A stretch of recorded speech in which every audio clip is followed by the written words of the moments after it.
Men Taslanova Saida Nuraliyev Faxriddin Murodullaevich bilan ilmiy faoliyatimni mana shu raqamli texnologiyalar va ilmiy tadqiqot sun'iy intellektni rivojlantirish ilmiy tadqiqot institutida boshladik. Hozirda Toshkent axborot texnologiyalari universitetida katta o'qituvchi lavozimida ishlab kelaman. Fraktal tasvirlarni sintezlash algoritmlari mavzusida ilmiy tadqiqot ishimni bajardim va bu bo'yicha ko'plab yangi ilmiy natijalarga erishdik. Hozirgi paytda ishlab chiqarishda avtomatlashtirish, masalan, yangi zamonaviy metodlarni qo'llash, innovatsion metodlarni qo'llash, hozirgi paytda rivojlanib kelayotgan sun'iy intellektni qo'llash bu dolzarb masalalardan biri bo'lib keladi. Ana shu metodlarni o'z ilmiy tadqiqot ishimda qo'lladim va bu kelajakda ishlab chiqarishda bir o'z foydasini beradi degan umiddaman. Biz fraktal tasvirlarni sintezlashda bir necha algoritmlarni qo'llaganmiz.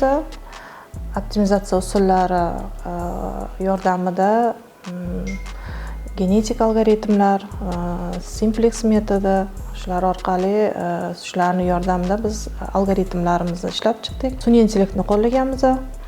Bu ham bizni ilmiy yangiliklarimizdan biri bo'ladi. Xalqaro qurilish kompaniyasi BA Group'da va Samarqanddagi Samhom Tekstil degan tekstil ishlab chiqarish MCH'sida va 3 davr, ya'ni virtual 3D universitet ishlab chiqilgan, o'sha joyda qo'llanganmiz. Ilmiy tadqiqot ishimiz bo'yicha 22 ta maqola chop etilgan.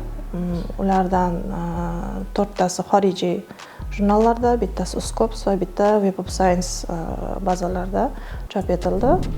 Ilmiy faoliyatimda bu yerda oilaning ham o'rni katta.